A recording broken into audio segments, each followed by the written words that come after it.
আসসালামু আলাইকুম। আপনার কুকিংয়ে নতুন আরেকটা ভিডিও দেখার জন্য ওয়েলকাম জানাচ্ছি সবাইকে। আজকের রেসিপি শাহী টুকরা। আশা করছি রেসিপিটি আপনাদের ভালো লাগবে। প্রথমে এখানে হালকা হাফ কাপের মতো নিয়েছি লিকুইড দুধ, এতে 1 চিমটির মতো দিয়েছি জাফরান। জাফরান যদি আপনাদের হাতের কাছে না থাকে তাহলে স্কিপ করতে পারেন। তো জাফরানটাকে দিয়ে দুধটা হালকা একটু নেড়ে ছেড়ে দিয়েছি।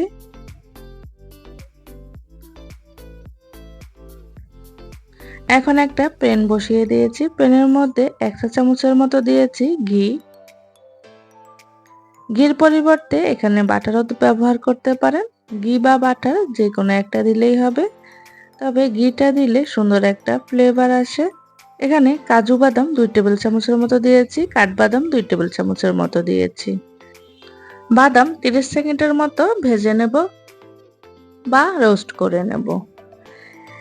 শাহী টুকরার মধ্যে কাঁচা বাদাম না দিয়ে এইভাবে যদি ভেজে দেওয়া হয় তাহলে খেতে ভালো লাগে। এখানে আমি হাফ লিটারের মতো নিয়েছি লিকুইড দুধ।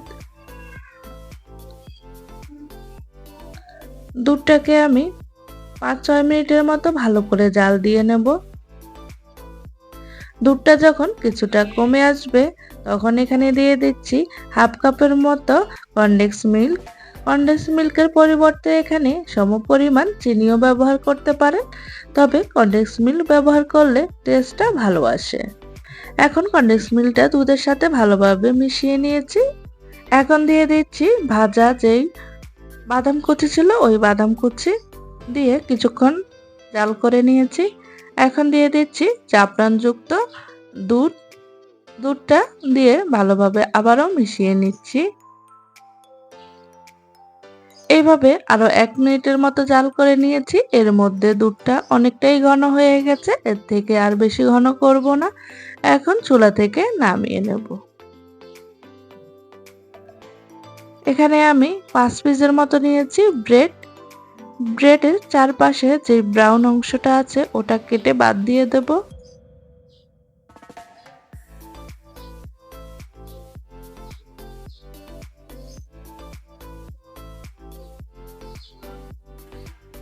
এখন 3 কোণা করে কেটে নেব। আপনারা চাইলে যে কোনো শেপেই কেটে নিতে পারেন, তবে দেখার সৌন্দর্যের জন্য আমি এখানে 3 কোণা করে কেটে নিচ্ছি। একইভাবে আমি সবগুলো ব্রেড কেটে নিয়েছি।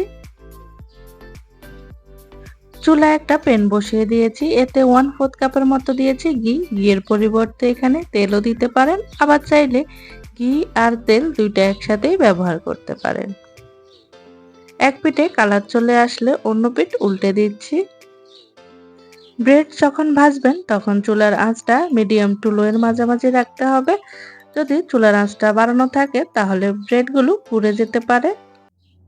তো এরই মধ্যে উল্টে পাল্টে আমার ব্রেডগুলো একদম ভেজে নিয়েছি। ব্রেডটা হয়ে গেছে, এখন চুলা থেকে তুলে নেব।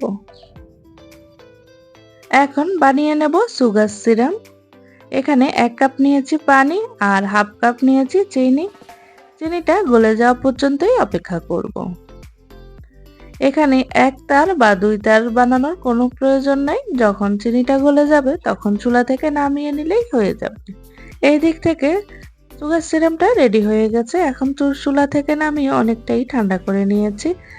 এখানে ব্রেড বা সুগার সিরাপ যে কোনো একটা ঠান্ডা হতে হবে আর একটা গরম থাকতে হবে, তাহলেই সুগার সিরাপটা ব্রেডের মধ্যে ভালোভাবে ঢুকে যাবে। এখন উল্টে পাল্টে সুগার সিরাপ থেকে তুলে নিচ্ছি। এখানে বেশিক্ষণ কিন্তু রাখা যাবে না, নয়তো ব্রেডগুলো একদম নরম হয়ে যাবে। এখন পছন্দ মতো করে সাজিয়ে নিয়েছি। আগে থেকে যেই মালাইটা রেডি করে রেখেছি উপর থেকে দিয়ে দিচ্ছি। এই যে রেডি হয়ে গেল শাহী টুকরা। আশা করছি আমার রেসিপিটি আপনাদের ভালো লেগেছে। ভালো লাগলে প্লিজ আমার চ্যানেলটিকে সাবস্ক্রাইব করবেন আর একটা লাইক দিয়ে দেবেন। আমার রেসিপিটি আপনাদের কেমন লেগেছে আমাকে কমেন্টে জানাবেন। আজকের ভিডিওটা এই পর্যন্তই। ভালো থাকবেন সবাই। আল্লাহ হাফেজ।